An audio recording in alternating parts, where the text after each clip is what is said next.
Hey guys, welcome to this new episode. A quick note before we start this. Did you know that the Ethereum network has a lot going for it?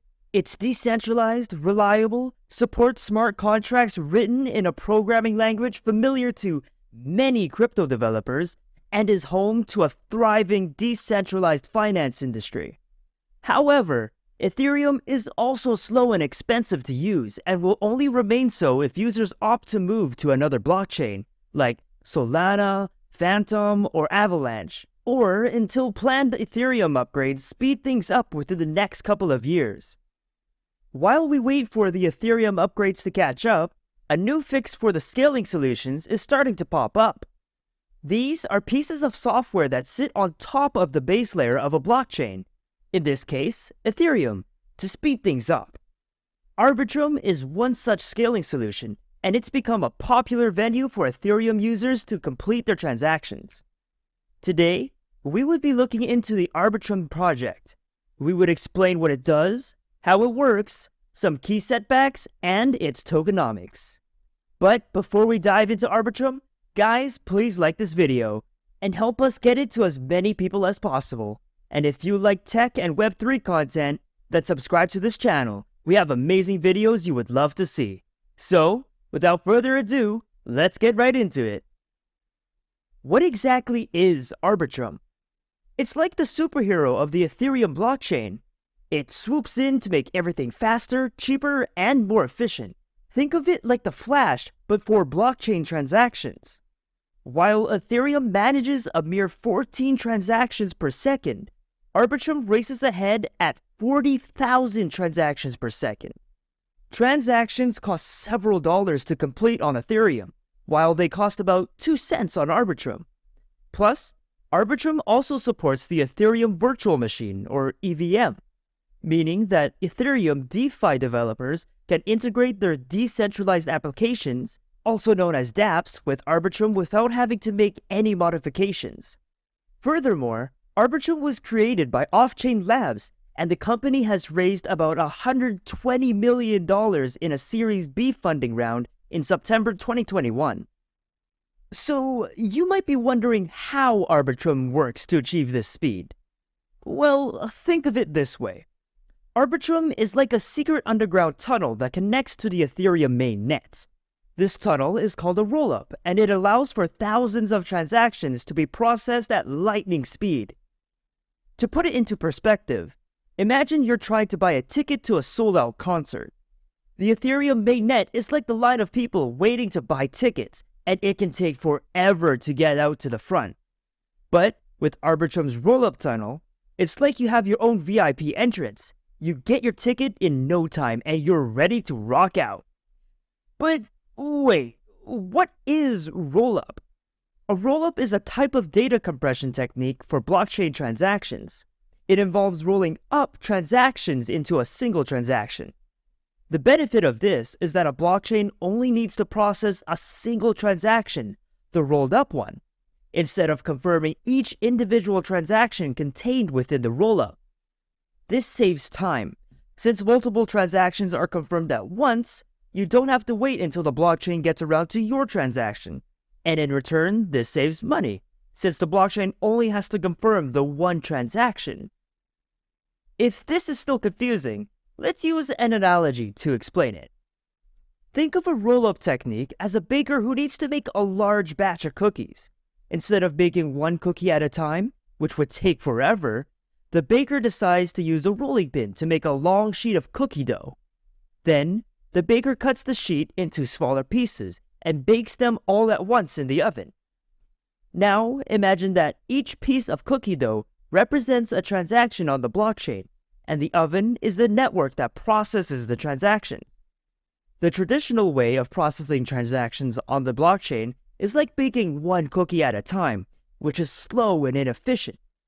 But with the roll-up technique, it's like using the rolling pin to make a large batch of transactions all at once, which speeds up the process significantly. In essence, a roll-up technique allows multiple transactions to be bundled together and submitted to the network as a single transaction. This makes the process faster and more efficient, while still maintaining the integrity and security of the blockchain. And, according to Arbitrum, any transactions confirmed through this process are rubber-stamped with the any trust guarantee. This is when all the validators agree with the validity of transactions contained within a blockchain. These validators stake Ethereum before they can confirm transactions. By putting money on the line, they are incentivized to act honestly. Alright, now let's slow this down a bit. Can there be a potential problem with using Arbitrum? Well, there is no technology or concept without some loophole. First off, rollups are still a relatively new concept, so there's still always the chance that something could go wrong. It's like trying out a new recipe for the first time. You might accidentally add too much salt or forget an ingredient, resulting in a less than perfect dish. Another potential problem is the issue of data synchronization. Rollups work by aggregating multiple transactions into a single batch, which means that some data may not be fully synced with the Ethereum mainnet. It's like trying to organize a group of rowdy kids.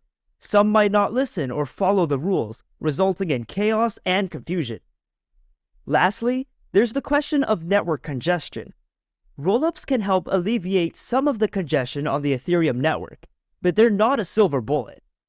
If there's a sudden urge and demand for transactions, the network could still become congested and slow. It's like trying to navigate through a crowded concert venue. Even with a VIP pass, you might still get stuck in a bottleneck at some point. However, despite these potential setbacks, rollups are still a promising concept with the potential to revolutionize the blockchain industry. But before we round up, let's take a quick look at the Arbitrum token. The Arbitrum token is a native token of the Arbitrum network. It's like the currency that powers the engine of the Arbitrum train. Without it, the train can't go anywhere.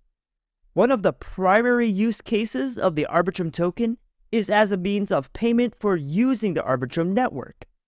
It's like buying a ticket to ride the train. You need to have some of that sweet Arbitrum token to pay for the privilege of using the network. But the fun doesn't stop there. The Arbitrum token can also be used for staking. Staking is like being a conductor on the Arbitrum train. You help keep the network running smoothly and earn rewards for your efforts. And just like how a conductor needs to be properly trained and certified, stakers need to hold a certain amount of Arbitrum tokens to participate in the network. But wait, there's more. The Arbitrum token can also be used for governance. Governance is like being a passenger on the train who also gets to vote where the train should go next. Arbitrum token holders have a say in important network decisions, such as changes to the protocol or upgrades to the system. Arbitrum has a total supply of 10 billion tokens, with a current circulating supply of 1.27 billion tokens, and it is currently selling at 1.17 USD, with a market cap above $1.4 billion. And guys, kindly note that this is not financial advice, but for educational purposes only. Alright, let's end this video on this note. Arbitrum, just like every other rollup network, like Boba and Loopring, is surely doing us great service, but what happens when the Ethereum upgrade catches up with speed? At the same time, Arbitrum's main task is to make things easier for Ethereum users. So I kept asking why they actually put up or even need a token. And hey, I'm not concluding it yet. They will have their reasons, but please do let me know what you think about this open-ended question and Arbitrum as a whole in the comment section below. Like this video if you enjoyed it, and subscribe to our channel. And please don't forget to turn on your notifications to get notified each time we post a video on this channel. Thank you for watching. I will be seeing you in the next episode.